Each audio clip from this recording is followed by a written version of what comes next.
Bonjour à tous et à toutes, bienvenue sur Free Matin à suivre dans un instant la une des journaux. Kader Achirou, bonjour. Bonjour Nadia Diwan, bonjour à vous chers amis internautes. À la une des parutions ce matin du plafond plancher, nous avons essentiellement les comptes rendus des procès effectués hier au tribunal de première instance de première classe de Cotonou, à savoir l'affaire Atta Mohamed Renouho impliqué dans une affaire de vente de médicaments issus du circuit parallèle. Nous avons également l'affaire de Laurent Météon et de ses co-accusés dans une affaire de placement hasardeux de la CNSS à la BIBE. Et pour finir, nous avons l'affaire Soneb qui implique l'ancien directeur général David Babalola. Nous avons également la une des parutions ce matin. Nous avons la construction du siège de l'Assemblée nationale qui constitue un éléphant blanc à l'entrée de la ville capitale. Et nous avons l'animation de la vie politique nationale avec les avancées que certains ont eues sur le plan politique en ce qui concerne les législatives de 2019, les législatives prochaines.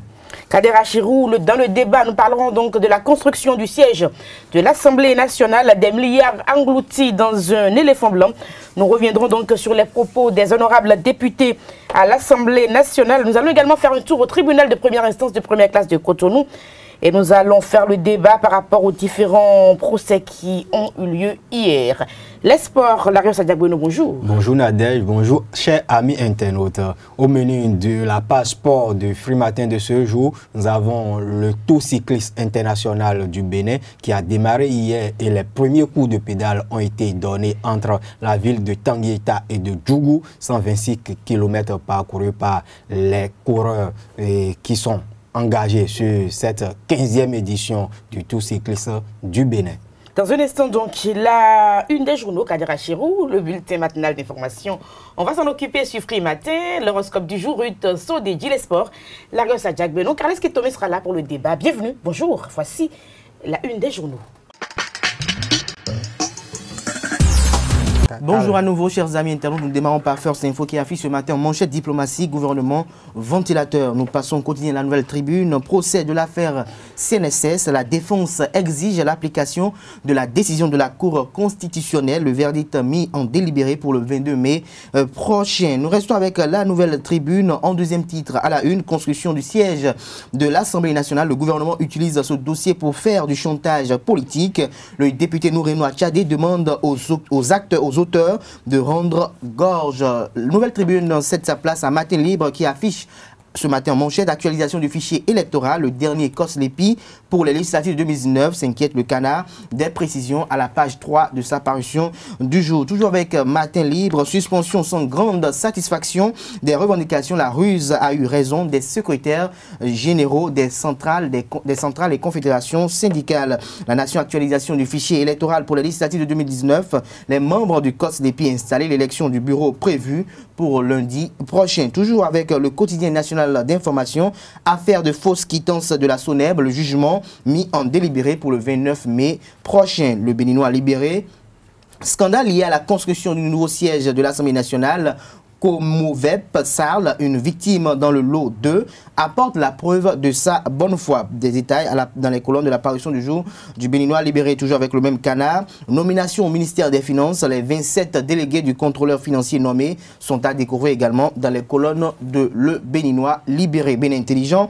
Opinion de Gilles Espédi Gohi sur la réalisation de l'hôpital de zone d'Alada. Le président Patrice Talon, toujours dans le social. Installation des nouveaux membres du COSLEPI. Théodore Orlo, exigeant pour les législatives de 2019, rapporte Bénin Intelligent à la une de sa parution du jour. Le meilleur communication du gouvernement sur le chantier du nouveau siège de l'Assemblée nationale. L'honorable David Bangba apprécie l'initiative et demande au gouvernement de communiquer autour des autres lots de chantier. Nous restons avec le meilleure actualisation du fichier électoral pour les législatives 2019. Les sages de la Cour constitutionnelle investissent les membres du COSLEPI dans leur mission. Le confrère de la matinée, problématique de l'immunité parlementaire, Michel Adjaka accouche les 4 hypothèses de cette thématique. Des détails à la page 3 de la parution du jour du confrère de la matinée. La boussole de sa parution du jour invite les lecteurs à découvrir les doutes et paniques chez les Durbarka dans la 8e circonscription électorale. Pourquoi Gbadawasi court-il dans tous les sens en ce qui concerne les législatives de 2019? Le matin, révélation des scandales autour de la construction du nouveau siège du Parlement, les sanctions attendues contre les auteurs. Toujours avec le matin, installation des membres du Conseil d'orientation et de supervision de la liste électorale permanente informatisée, le COSLEPI. Le nouveau COSLEPI finit sa mission à 4 mois des législatives 2019. Nicéphore Dieudonné Soglo, l'ancien président, plaide pour l'institution. Fraternité, gestion du pays sous la rupture, les observations de Soglo et de Goï à la page 3 de la parution du jour du Canard. Toujours avec Fraternité, Dared Aide Bénin soulage avant Koïfani avec 3 addictions d'eau villageoise. Le matinal en manchette, construction du nouveau siège de l'Assemblée nationale. Thomas Bouniaï doit pleurer pour ce crime. Toujours avec le défi d'une génération, palais de justice à Cotonou. Le procès de Attao Mohamed Renouho reporté au 12 juin prochain. Le potentiel construction du siège de l'Assemblée nationale et travaux du lot 2. La société Comovep Sarl a respecté son cahier de charges. Les explications du directeur général Kounondi qui balaie les accusations. L'honorable David Bangba avait raison d'exiger l'extension de l'audit à tous les lots du projet. Nous restons avec le potentiel, sortie politique et versatile du président du parti Restaurer l'Espoir. Honnêtement, candidat Zanaï ne meut plus personne. C'est une remarque du confrère de Le Potentiel. Nous passons au quotidien Nouvelle Expression. Affaire Soneb CNSS Attao. L'ex-directeur général de la Soneb risque 5 ans d'emprisonnement. L'attente se fait longue pour Laurent Métoyon. Le procès du député Attao Mohamed Renouho reporté au 12 juin prochain. Nous passons au quotidien Kinikini. Actualisation de la LEPI, les nouveaux membres ont prêté serment hier. Audience à Tao, l'audience renvoyée au 12 juin. L'événement précis.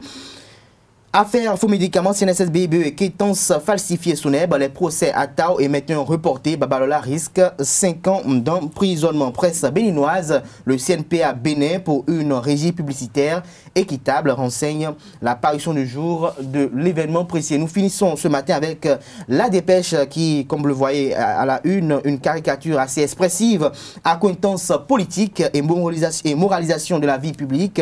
La rupture, un refuge, s'interroge le Canard. Des précisions à la page 3 de la parution du jour du Canard. Merci à vous, Kader Achirou, pour la présentation de cette une des journaux. Nous allons passer au bulletin national d'information qui va se faire de façon plutôt spéciale.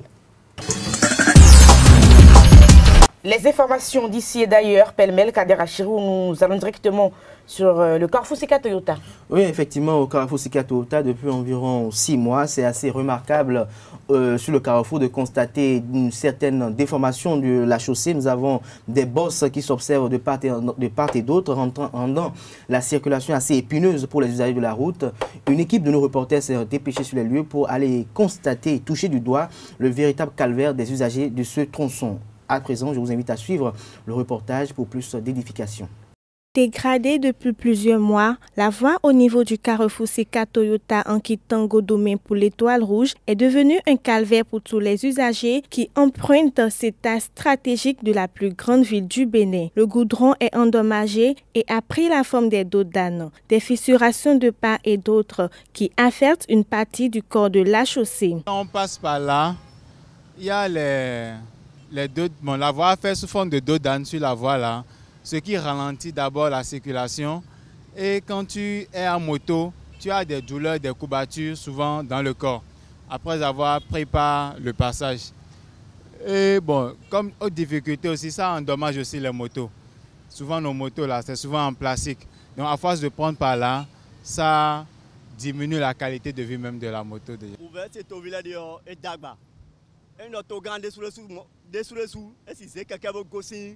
Les citoyens rencontrent d'énormes difficultés. Si le président pouvait lui-même prendre la route à moto depuis Godomain et changer jusqu'à la barrière, il saura et verra que les citoyens souffrent. Il y a trop de problèmes autour des travaux de construction qui se font. Regardez vous-même les difficultés que rencontrent les citoyens depuis Calavi jusqu'au Carrefour Toyota. Il y a des gens qui devraient aller au boulot depuis 7 h, mais jusqu'à 9 h, ils sont encore en circulation. On se demande s'il y a des experts qui viennent contrôler les travaux des entrepreneurs avant la libération du chantier. Est-ce que c'est uniquement du ciment qu'ils utilisent et quelques jours après, on les voit se dégrader?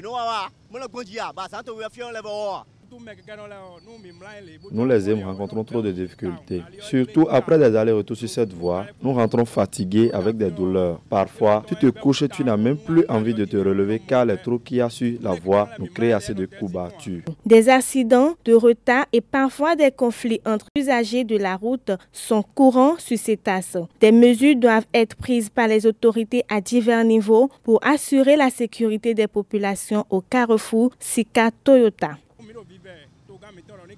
Nous prions les autorités de trouver des moyens pour refaire cette voie le plus tôt possible. J'aimerais juste demander aux autorités de bien vouloir venir revoir la voie afin de refaire la voie pour que le passage à ce niveau soit facile à utiliser.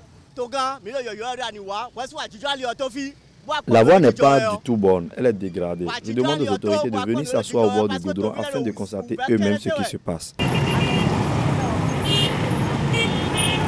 Il faut préciser que ce même axe est enclin à une inondation partielle en période pluvieuse. L'eau qui stagne au niveau de la piste cyclable représente un handicap pour les motocyclistes. Attao Renro n'a pu se présenter au tribunal de première classe, au tribunal de Cotonou. Hier, Larios Adjagbeno, le procès de Laurent Métonio a également été reporté. Tout à fait, Nadège. Et hier, au tribunal de première instance de première classe de Cotonou, les juges ont reporté ce procès pour le 12 juillet. Et nous vous invitons à suivre un extrait des propos des avocats de l'ancien SG du syndicat des financiers du Bénin à cet effet. Le dossier a été renvoyé au mardi 12 juin pour extraction du prévenu. Étant donné son état de santé, le juge a appelé mais il n'était pas dans la salle. Voilà. Je n'ai aucune appréciation à faire de ce report. On ne peut pas juger une personne en son absence. Et pour ces raisons, le juge ne pouvait pas organiser les débats étant donné que le principe c'est le contradictoire. Donc c'est pour ces raisons que le juge a renvoyé au 12 juin pour l'extraction du prévenu.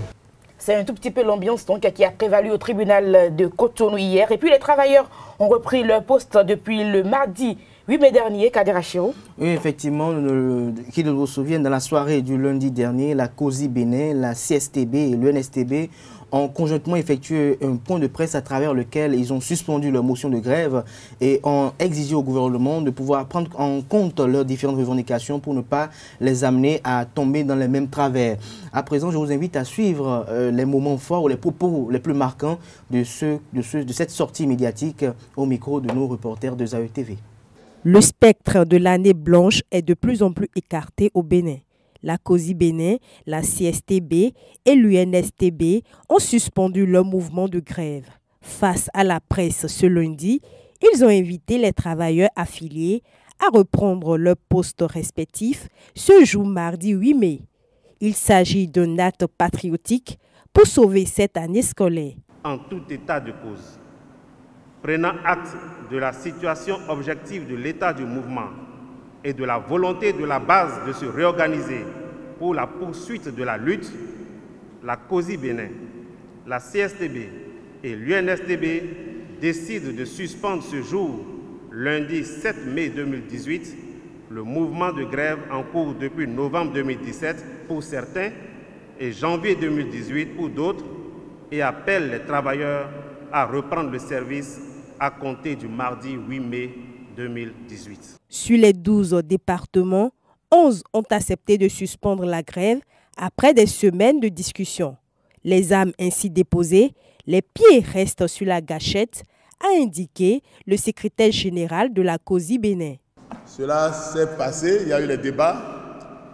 Cela ne s'est pas fait non sans mal, parce que bien que la grève ait duré 3 mois et demi, au-delà de 3 mois et demi, les camarades, les militants étaient déterminés pour continuer.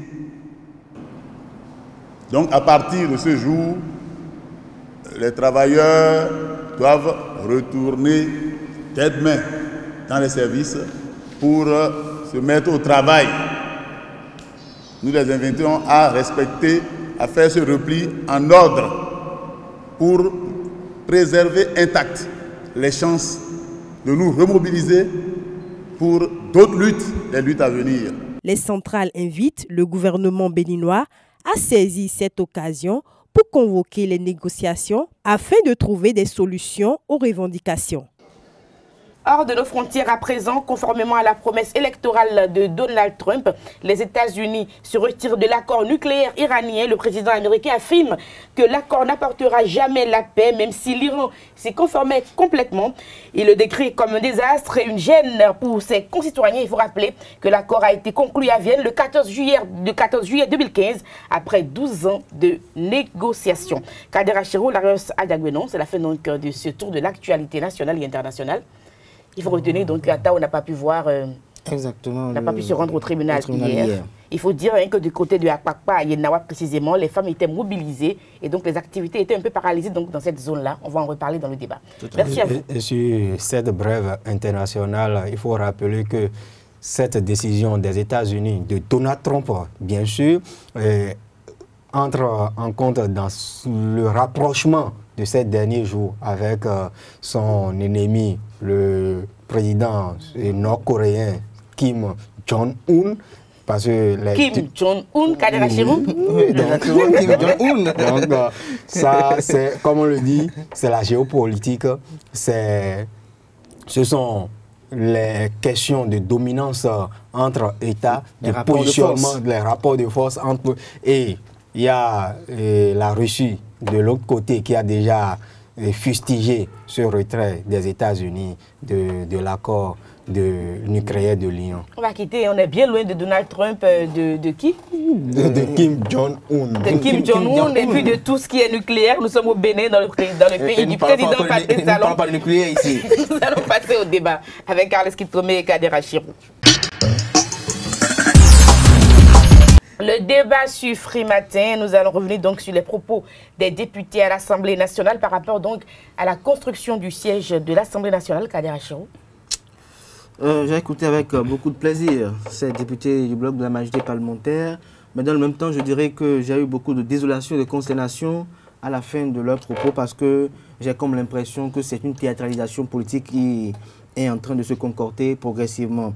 Quand, par le passé, on a déjà eu à entendre ces propos comme quoi on est libre à livrer la justice. On a vu également un chef d'État par le passé très dévolu à quand même vouloir voir clair dans une nébuleuse. Et les députés aussi ont affiché leur volonté de vouloir élucider cette affaire, mais par la fin, quand il s'est agi du vote de la levée d'immunité parlementaire, on a vu ce qu'ils sont et la solidarité qui règne entre eux, la solidarité qui règne et qui prouve quand même leur complicité en toute autonomie. Je dirais à la fin que les propos que les députés ont eu à dire sont de 20 mots pour ma part et qu'il ne s'agit pas de s'arrêter à une conférence de presse ou à un point de presse ou lors d'une plénière pour dire qu'on est décidé à vouloir livrer les siens, mais je pense que ça partira déjà de en chacun qu'ils sont, ceux qui sont impliqués dans ce projet, à dire la vérité ou à donner le part de vérité, peut-être à travers également des conférences de presse ou à aller se rendre eux-mêmes pour se faire auditionner. Il n'y a que comme cela qu'ils contribuent véritablement à vouloir mener le peuple béninois, à vouloir voir clair dans ce scandale et qu'on vienne nous expliquer pourquoi eux-mêmes députés aujourd'hui qui par le passé ont eu à chanter les louanges d'un régime par le passé et on dit que c'était la meilleure option en déplaçant une construction d'un siège sur un endroit de terme ferme,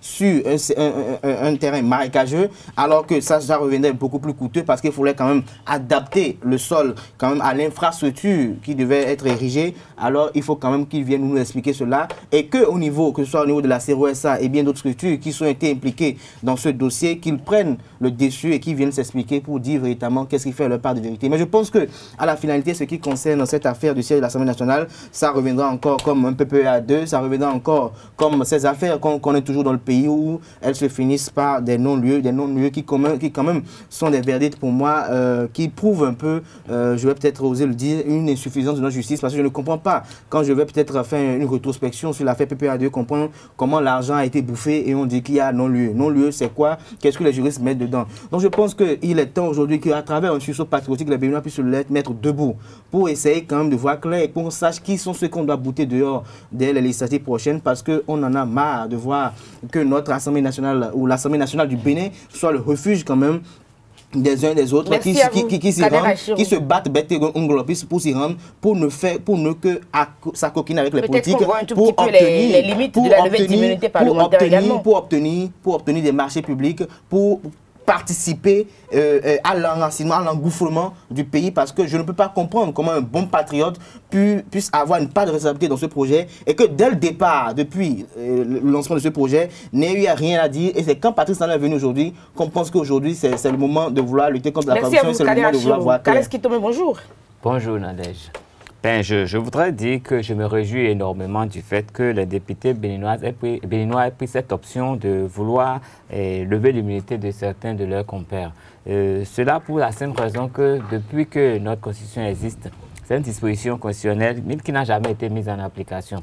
Et si une fois elle est mise en application, ça veut dire qu'on pourra le refaire.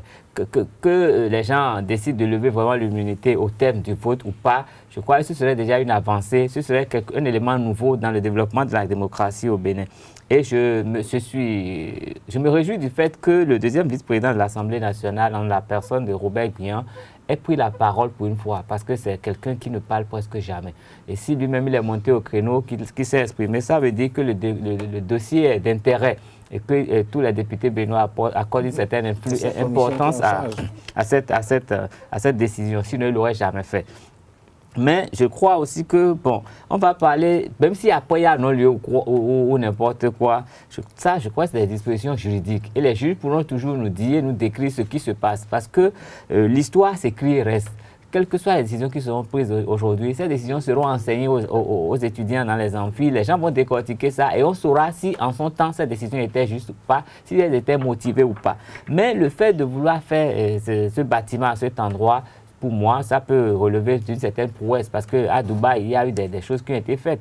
Peut-être qu'on a voulu valoriser cette baie, mais bon, malheureusement, les gens, l'honnêteté n'a pas été au rendez-vous. La technicité non plus. Et là, on se retrouve dans le schéma d'espèce. Mais ce n'est pas encore, à mon avis, cause perdue parce qu'on peut toujours faire quelque chose là pour la mémoire, pour que les gens sachent qu'on a pu réussir à faire quelque chose. Mais l'histoire retiendra quand même qu'on n'a pas pu vraiment ériger notre Parlement à cet endroit. Et donc, pour moi, c'est les enseignements que moi je tire en résumé de ce dossier.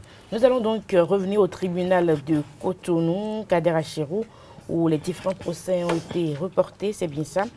Et puis la prochaine fois qu'ils vont recevoir Laurent Méton, ce sera l'une des dernières fois, je crois, parce que nos équipes nous ont indiqué.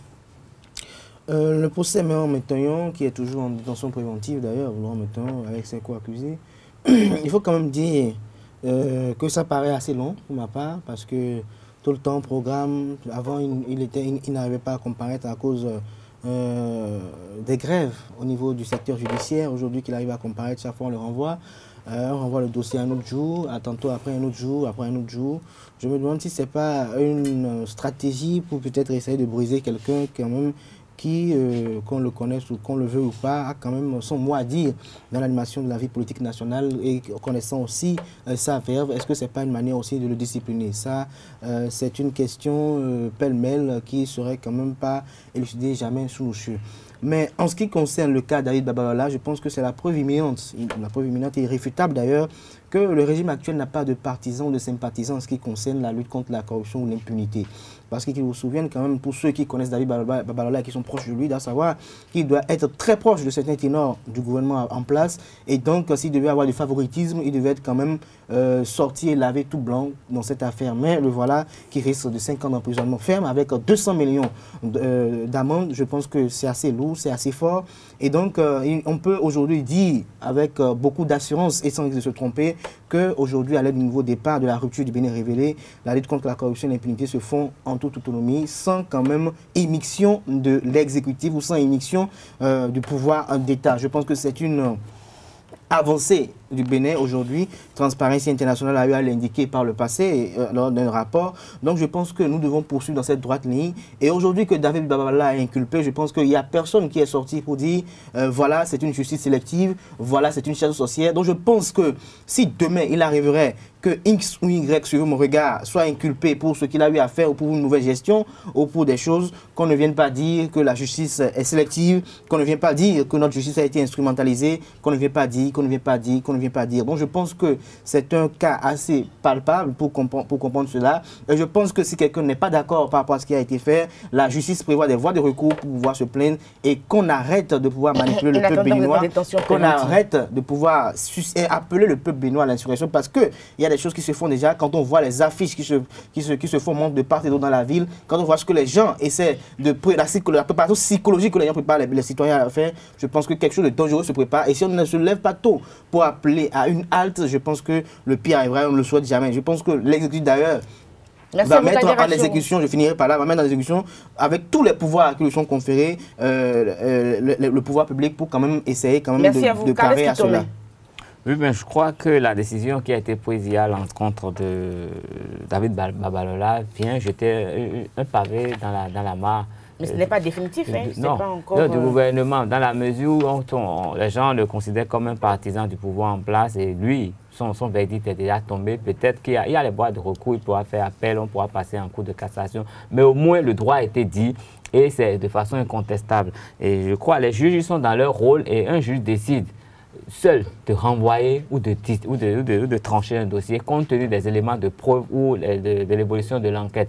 Donc tout ce qui se passe, c'est vraiment procédural. Et moi, je sais, même juste pour une affaire de loyer, vous pouvez passer 1 an devant le juge avant que la décision ne soit prise. Tant qu'il n'est pas convaincu des arguments pour pouvoir vraiment trancher dans le dossier, rien n'est fait. Et quand il s'agit de la liberté des gens, des pères de famille qui vont passer des mois en prison, je crois qu'ils mettent suffisamment de gants pour éviter de maltraiter ces dossiers-là. Et pour parler de Laurent Mettoyon, je crois que la décision d'hier, à mon avis, elle est juste pour ce que je sache, dans la mesure où c'était des éléments nouveaux. La Cour constitutionnelle s'est exprimée par rapport à ce dossier. Mais les avocats, c'est hier qu'ils ont voulu que la décision de la Cour constitutionnelle soit prise en compte dans ce dossier. Donc quand le juge prend connaissance de ces éléments nouveaux, il ne peut pas délibérer quand même sur place, mais il a mis cette affaire en délibéré pour la prochaine audience qu'il a programmée dans quelques jours de toute façon.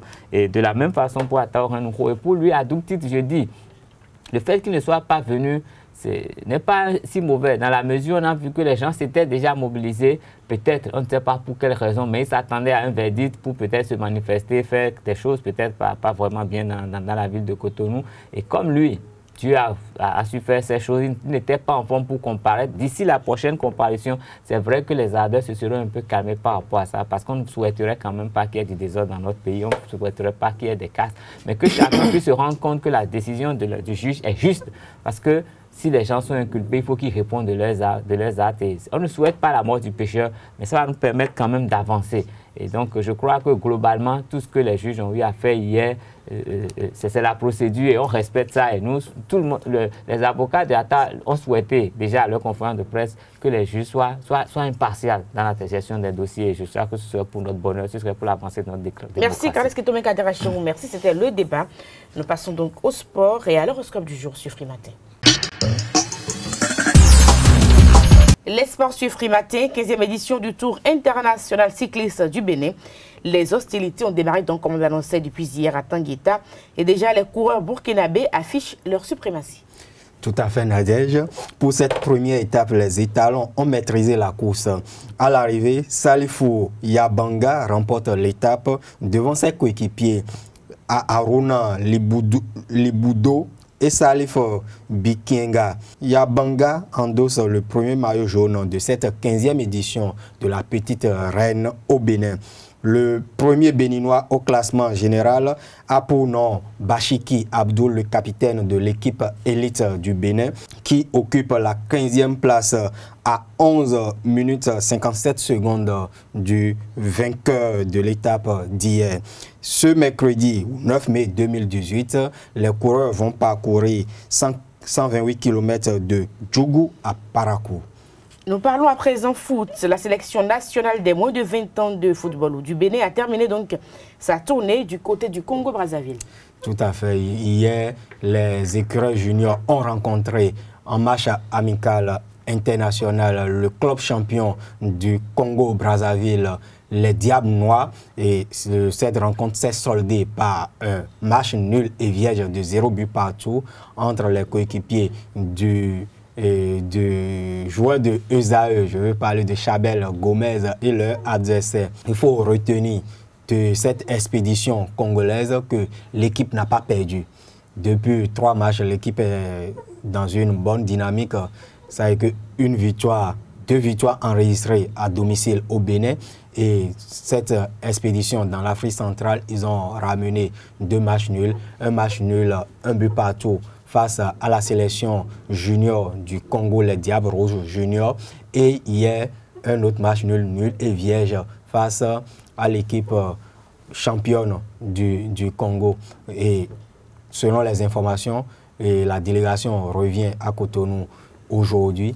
Et le départ pour la Gambie est prévu pour le 11 mai prochain pour que la rencontre, parce que la rencontre se joue le dimanche 13. La rencontre compte pour le second tour aller des éliminatoires du championnat d'Afrique des Nations U20 Niger 2019. Merci à vous, Larios Adjagbenon. Nous allons passer à l'horoscope du jour. Ruth Toledji, bonjour. Bonjour, Nadège. L'horoscope du jour. Amis internautes, chers dames et messieurs, bonjour. À présent, l'espace astrologique de ce beau mercredi. Chez nos amis béliers, vous allez arriver à un terrain d'entente dans la facilité. Mettez les choses à plat. Vous saurez les présenter avec élégance. Votre partenaire saura vous montrer sa reconnaissance. Amis taureaux, vous rayonnez tout azimut et attirez qui vous voulez dans vos filets. Vous n'aurez a priori aucun mal en ce jour à épater votre partenaire.